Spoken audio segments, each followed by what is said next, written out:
Hello my dear. आज के simple classes में के जी के जी एस सी ए का जो वीकली डोज लेकर आते हैं, जिसमें पूरे वीक का हम करंट अफेयर्स जी एस से रिलेटेड क्वेश्चंस रहते हैं, उस प्रोग्राम में आपका वेलकम है। आपको यकीन दिला दें कि ऐसा प्रोग्राम होता है जिसमें हम पूरे सप्ताह का एक पूरा समेट करके लाते हैं और जो हर एग्ज़ाम के लिए बहुत ही इम्पोर्टेंट हो है। जो पढ़ता है इस कलेक्शन को, उसका होता है श्योर सिलेक्शन। ठीक है, तो 5 मई से 12 मई 2024 तक का है ये कलेक्शन। पहला क्वेश्चन हम लोग इसमें देखते हैं और इसमें हम आपको डिटेल में बताएंगे कुछ बातें। पहला क्वेश्चन है, यूनिसेफ का मुख्यालय कहाँ है? एक विश्वव्यापी संस्था है यूनिसेफ। इसका ए में जिनेवा, बी में पेरिस, सी में लंदन, डी में न्यूयॉर्क। इसका राइट आंसर है न्यूयॉर्क। ये क्यों चर्चा में है तो आपको बता रहे हैं कि अभी करीना कपूर जो हमारे यहाँ के बॉलीवुड एक्ट्रेस हैं, वो यूनिसेफ इंडिया की ब्रांड एम्बेसडर बनाई गई हैं। बच्चों की एजुकेशन, जेंडर इक्वलिटी जैसे मुद्दों पर जागरूकता फैलाने व सहयोग करने हेतु इनकी पहली फिल्म रिफ्यूजी थी 2000 में। अब आइए यूनिसेफ के बारे में। यूनिसेफ का फुल फॉर्म होता है United Nations International Children's Emergency Fund. Originally नाम इसका था, लेकिन आज इसका नाम हो गया है United Nations Children's Fund. United Nations Children's Fund संयुक्त राष्ट्र बाल कोष या संयुक्त राष्ट्र अंतर्राष्ट्रीय बाल आपातकालीन कोष। 190 देशों में बच्चों के राइट, सिक्योरिटी और डेवलपमेंट के लिए काम करता है यूनिसेफ। इसकी स्थापना 11 दिसंबर 1946 को यूएन द्वारा, संयुक्त राष्ट्र संघ द्वारा की गई थी और इसका हेडक्वार्टर है न्यूयॉर्क में। और इसका एम है बच्चों को to provide emergency food and health care to children and mothers in the countries that had been devastated by World War second. जो विश्व युद्ध द्वितीय हुआ था, उसमें से बच्चों और महिलाओं पर ही जाते सबसे ज्यादा युद्ध का असर पड़ता है। तो वो जो उसमें से बहुत ज्यादा बर्बाद हो गए थे, बहुत ज्यादा सहायता की जिनको जरूरत थी, तब यूनिसेफ की स्थापना की गई थी। ठीक है, और आज यूनिसेफ एक परमानेंट बॉडी बन गया यूएन की 1953 में, और इसका नाम छोटा कर दिया गया यूनाइटेड नेशंस चिल्ड्रंस फंड। भारत में 1949 में यूनिसेफ ने 3 स्टाफ के साथ कार्य करना शुरू किया और बाद में दिल्ली में एक कार्यालय खोला और वर्तमान में 16 राज्यों में बच्चों की अधिकारों की हिमायत करता है यूनिसेफ। तो बहुत इंपॉर्टेंट रहता है यूनिसेफ, वेरी इंपॉर्टेंट। बच्चों के लिए टोटली डेडिकेटेड इंटरनेशनल ऑर्गेनाइजेशन है यूनिसेफ, जो यूएन की बॉडी है। दूसरा क्वेश्चन है, आईसीसी का मुख्यालय कहाँ है? ए में है लंदन, बी में है दुबई, सी में है पेरिस, डी में है कैनबरा। इसका राइट आंसर है बी, दुबई। आइए देखते हैं क्यों है चर्चा में आईसीसी।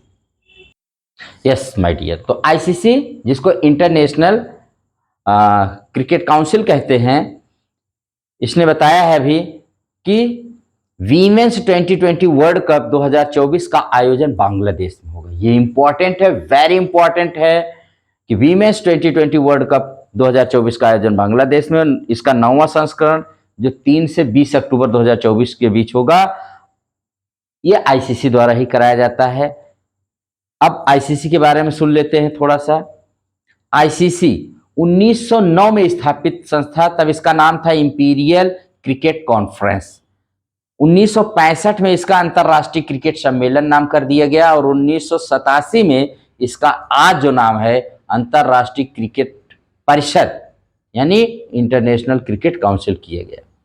इसका हेडक्वार्टर आज दुबई में है। 2009 से 1909 से 2004 तक ये लंदन में था। 2005 से इसका हेडक्वार्टर दुबई है, जानते रहिएगा। 2005 से 1909 से 2004 तक लंदन था। इसके चेयरमैन है ग्रेगर बर्कले, जो न्यूजीलैंड के हैं, इनको भी जानते रहिए। इसमें कुल 108 सदस्य देश है, जिसमें 12 पूर्ण सदस्य हैं जबकि 96 एसोसिएट सदस्य हैं, और यही 12 सदस्य टेस्ट मैच खेलते हैं। अब इसमें देख लेते हैं इसके बारे में और कुछ। क्रिकेट का जनक किस देश को कहा जाता है? तो इंग्लैंड को कहा जाता है। और आपको बताते हैं अब आईसीसी वर्सेस एमसीसी। आईसीसी जो अंपायर और तमाम तरह के माने उसमें जो होते हैं उनकी नियुक्ति करता है, अंतरराष्ट्रीय स्तर के अंपायरों की, लेकिन आईसीसी क्रिकेट के नियम नहीं बनाता है।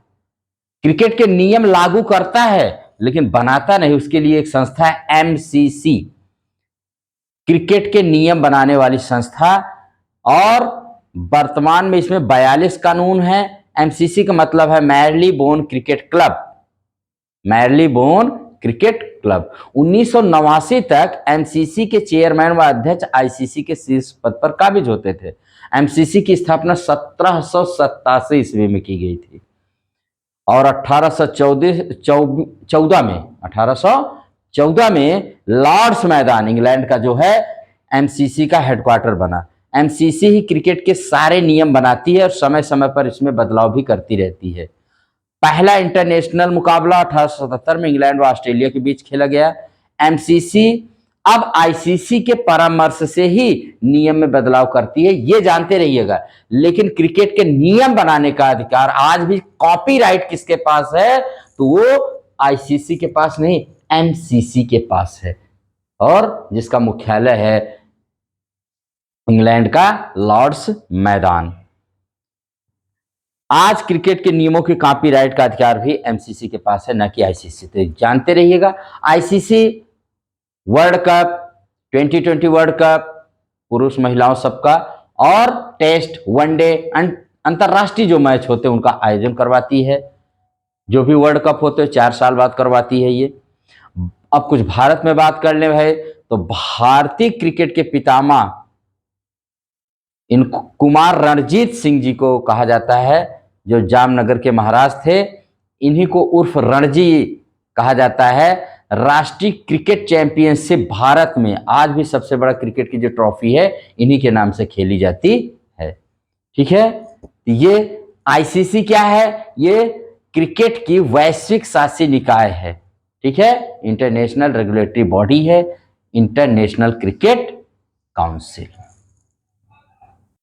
तो इस तरह से आईसीसी और एमसीसी को अच्छी तरह से जानते रहिएगा, और क्रिकेट की जो वैश्विक संस्था है आईसीसी के बारे में भी जान लीजिएगा। अगला क्वेश्चन, एनसीपीओआर का मुख्यालय कहाँ है? ए में गोवा है, बी में केरल है, सी में कर्नाटक और डी में तमिलनाडु। इसका राइट आंसर है गोवा।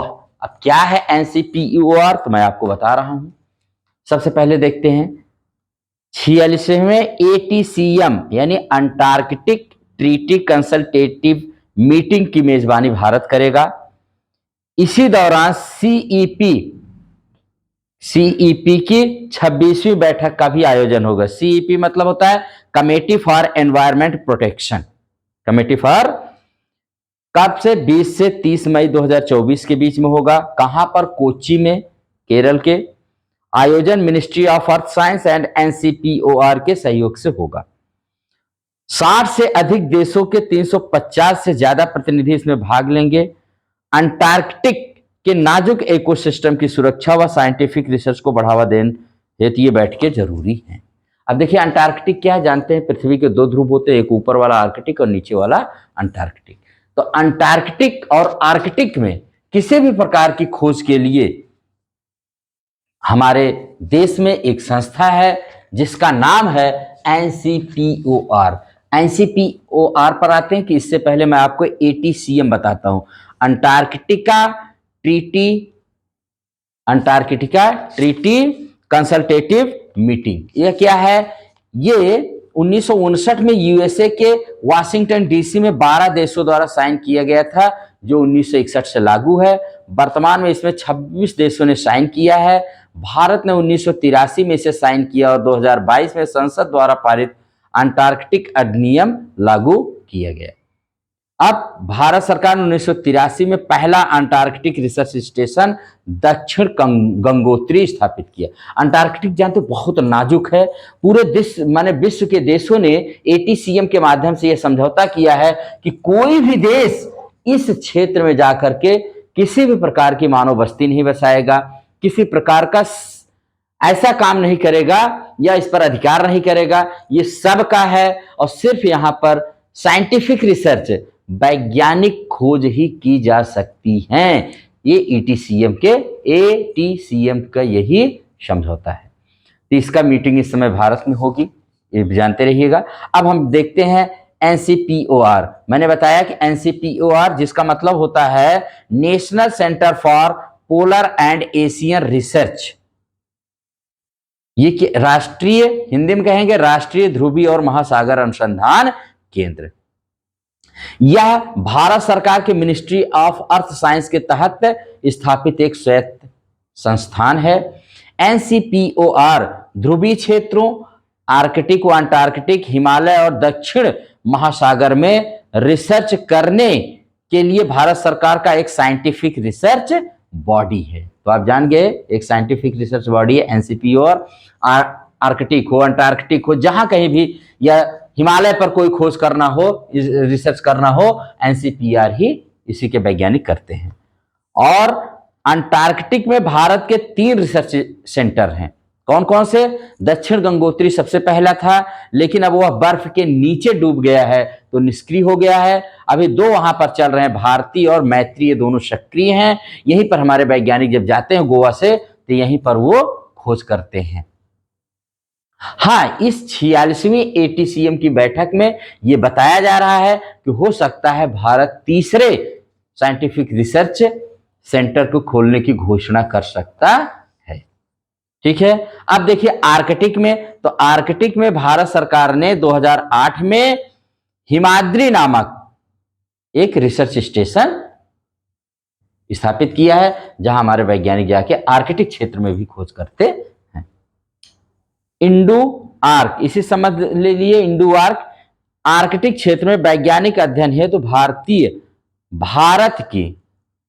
भारत की अंतरजलीय वेधशाला है, अंडर वाटर ऑब्जर्वेटरी है इंडो आर्क। ये हो गया एनसीपीओआर के बारे में पूरा। और भारत का अंटार्कटिक में कितने हैं, माने रिसर्च सेंटर चल रहे हैं या खोलने की बात चल रही है, इसको आप अच्छे से जान जाएंगे।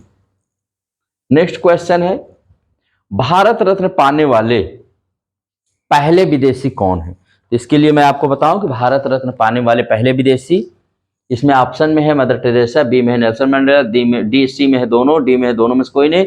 राइट आंसर है नेल्सन मंडेला। नेल्सन मंडेला ही भारत के पहले भारत रत्न पाने वाले ये पहले विदेशी हैं। नेल्सन मंडेला साउथ अफ्रीका के पहले ब्लैक प्रेसिडेंट थे। 10 मई 1994 को उन्होंने शपथ लिया था। 18 जुलाई को हर साल नेल्सन मंडेला दिवस मनाया जाता है। और साउथ अफ्रीका के ये गांधी कहलाते हैं। इनकी आत्मकथा का नाम है लॉन्ग वॉक टू फ्रीडम।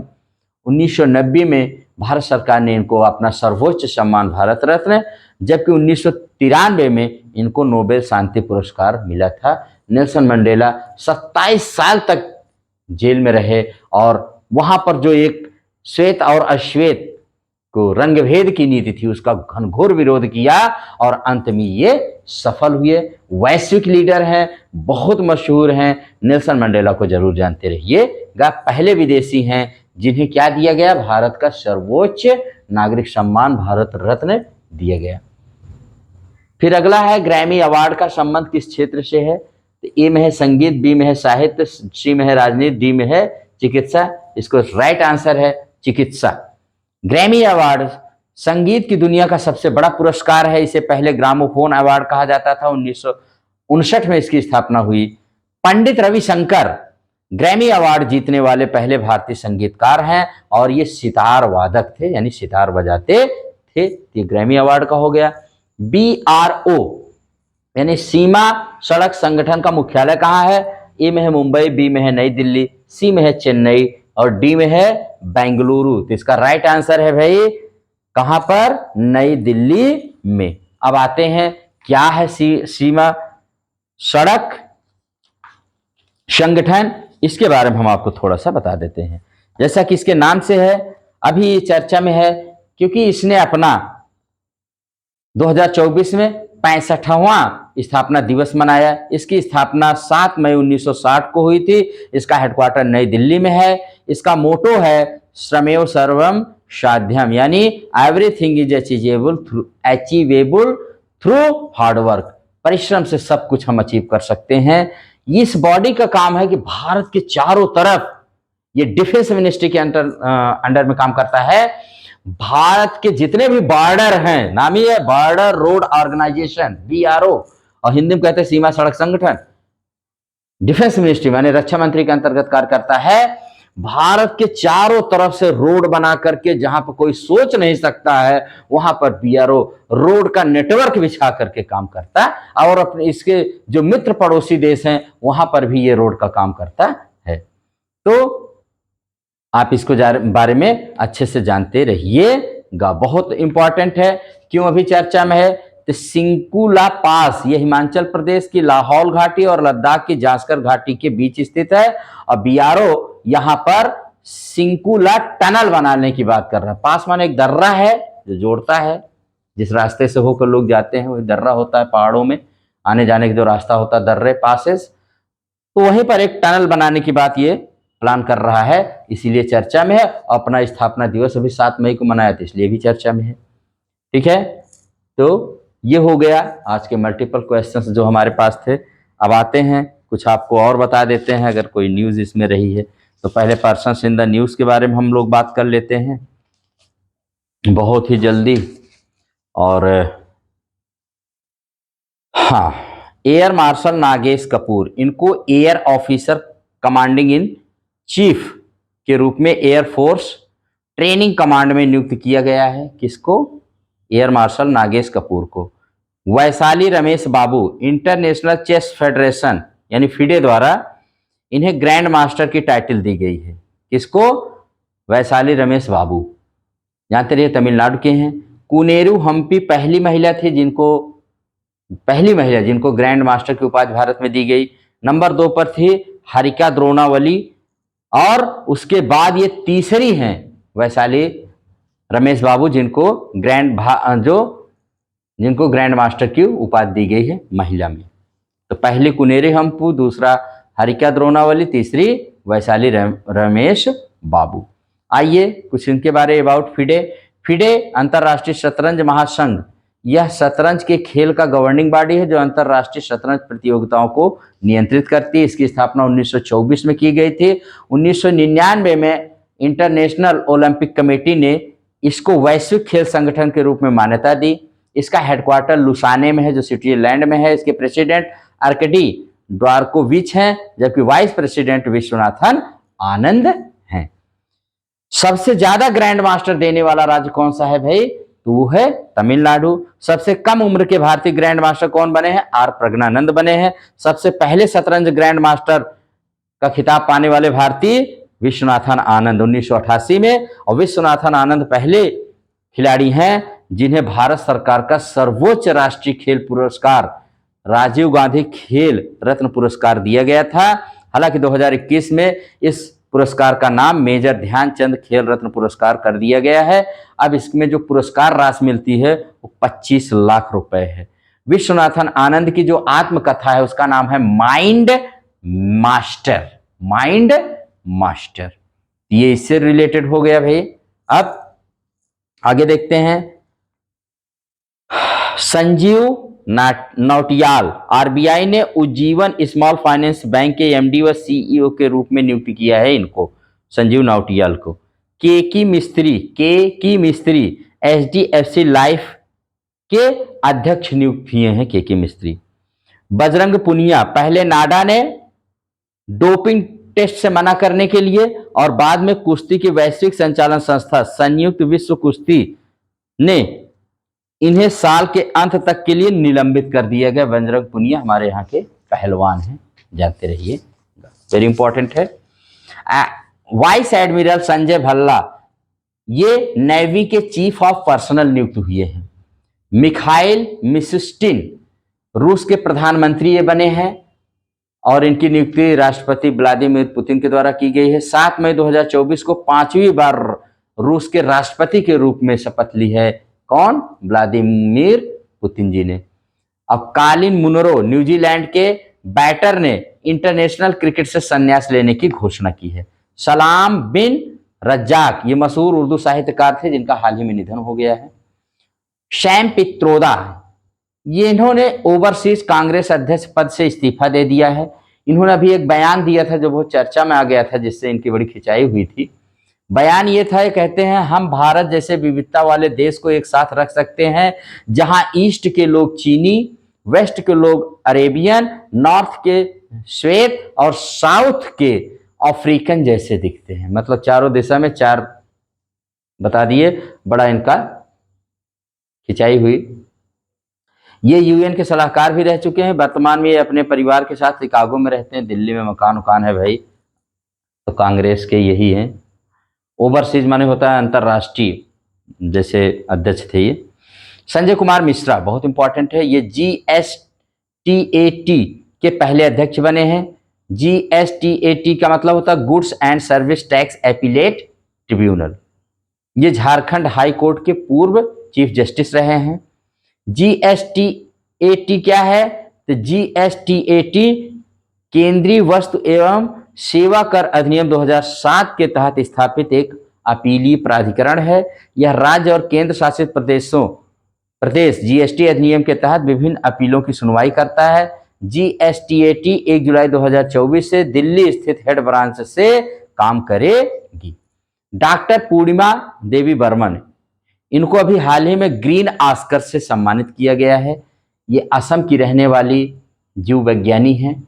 मतलब इन्होंने सारस की एक प्रजाति को संरक्षित करने का काम कर रही हैं।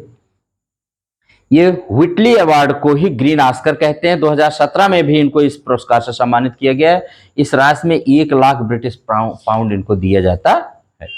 ये था आज का जो पर्सन्स इन द न्यूज थे। यस माय डियर, जिम्बाब्वे ने ZIG यानी शॉर्ट फॉर जिम्बाब्वे गोल्ड नामक नई करेंसी को लॉन्च किया है। यह इलेक्ट्रॉनिक रूप में है। 2009 से छठी बार ये अपनी करेंसी लॉन्च कर रहे हैं जिम्बाब्वे, जिसकी राजधानी हरारे है। जिम्बाब्वे एक साउथ अफ्रीका का देश है। NPCL ने इंटरनेशनल पेमेंट्स लिमिटेड, जो NPCL national payments corporation of India का इंटरनेशनल आर्म है, इसने BON माने बैंक ऑफ नामीबिया के साथ डिजिटल पेमेंट्स को बढ़ावा देने के लिए किया समझौता, जो एक UPI like instant payment system होगा। तो NIPL ने किसके साथ किया है भाई? नामीबिया देश के साथ किया है। वैसे घाना के साथ भी हुआ है, तो UPI और भारत देश की UPI और घाना के साथ भी हुआ है, इसको भी जानते रहिएगा। उसके बाद है इलेक्शन कमीशन ने 23 देशों के 75 इंटरनेशनल विजिटर्स को लोकसभा 2024 चुनाव प्रक्रिया से परिचित कराने हेतु किया है आमंत्रित। 23 देशों के 75 इंटरनेशनल विजिटर्स को कौन से प्रोग्राम के तहत? IEVP International Election Visitors Program. इसमें FFS International Foundation for Electoral System के सदस्य भी शामिल हैं। इनका उद्देश्य क्या है कि भारत की चुनाव प्रणाली से विश्व के अवगत कराना और बताना कि भारत में आज भी लोकतंत्र जीवित है। तो आप इसको भी अच्छे से रिमेंबर रखिएगा, ठीक है। कितने देशों के? 23 देशों के। और उसके बाद है आज में जो यहाँ पर प्रोग्राम है, इसमें है पंजाब में अभी हाल ही में भारतीय सेना व वायु सेना ने गगन स्ट्राइक द्वितीय के नाम से संयुक्त अभ्यास किया है, इसको भी रिमेंबर रखिएगा। और स्कूल ऑन व्हील्स, मणिपुर की राज्यपाल अनुसुईया उइके ने इम्फाल में स्कूल ऑन व्हील्स का उद्घाटन किया, जिसका उद्देश्य शिविरों में रह रहे बच्चों को शिक्षा के अवसर प्रदान करना। संचालन विद्या भारती शिक्षा विकास समिति मणिपुर के द्वारा किया जाएगा। स्कूल ऑन व्हील्स, इसमें एक बस है जिसमें पूरा माने एकदम से स्कूल की तरह रहेगा। शिक्षक भी रहेंगे, जो वही बच्चे हैं जो शिविर में रह रहे हैं, क्योंकि जानते हैं मणिपुर में हिंसा बहुत चल रही है पिछले साल से। अब तो शांति है, लेकिन रह के तो बहुत सारे लोग इधर से उधर हुए हैं, शिविरों में रह रहे हैं। ऐसे बच्चों की पढ़ाई न छूटे, इसलिए स्कूल ऑन व्हील्स योजना या पहल की शुरुआत की गई है। श्रीलंका ने भारतीयों की वीजा फ्री एंट्री की समय सीमा बढ़ा दी है। यानी श्रीलंका ने कहा 30 दिन तक अगर कोई भारतीय आना चाहता है, इसके साथ कई देश हैं भारत के, तो उनको कोई वीजा की जरूरत नहीं है। वो अपने यहाँ पर्यटन को बढ़ावा देने की, क्योंकि श्रीलंका की पूरी अर्थव्यवस्था जो है वो किस पर निर्भर करती है? पर्यटन है, यानी टूरिज्म पर ही निर्भर करती है। श्रीलंका की राजधानी कोलंबो है। मालदीव से हमारे सारे जो 90 सैनिक थे वहां से वापस आ गए। उसने वहां के जो राष्ट्रपति ने उन्होंने कहा था कि आप 10 मई के पहले बुला लीजिए, 10 मई के पहले ही सब आ गए। मालदीव की राजधानी माले है जो हमारे लक्षद्वीप के ठीक नीचे है। और राष्ट्रपति ने 9 मई 2024 को 2 पद्म विभूषण, 9 पद्म भूषण, 56 पद्मश्री विजेताओं को किया सम्मानित। और सफायर मीडिया ने बिग एफएम 92.7 को खरीद लिया है। बिग एफएम देश का सबसे बड़ा रेडियो स्टेशन है जिसके पास 58 रेडियो स्टेशन है। इसकी पहुंच 1200 शहरों में और 50,000 गांव में है। अनिल अंबानी के रिलायंस ब्रॉडकास्ट नेटवर्क स्वामित्व वाली बिग एफएम का मालिकाना हक अब सफायर मीडिया के पास होगा। इसने 261 करोड़ में इसको खरीदा है। तो ये आज का इम्पॉर्टेंट हमारा वीकली करंट अफेयर्स था। इससे ज़्यादा इम्पॉर्टेंट कुछ भी नहीं था इस वीक में जो हमने देखा है। और अगर कुछ रहेगा, कुछ मिस किया होगा तो नेक्स्ट वाले वीकली करंट अफेयर्स के प्रोग्राम में, जीके जीएस के प्रोग्राम में हम आपको उसको जरूर शामिल करेंगे। तब तक आप पढ़ते रहिए, आपका होगा श्योर सिलेक्शन अगर आप पढ़ेंगे इस कलेक्शन को।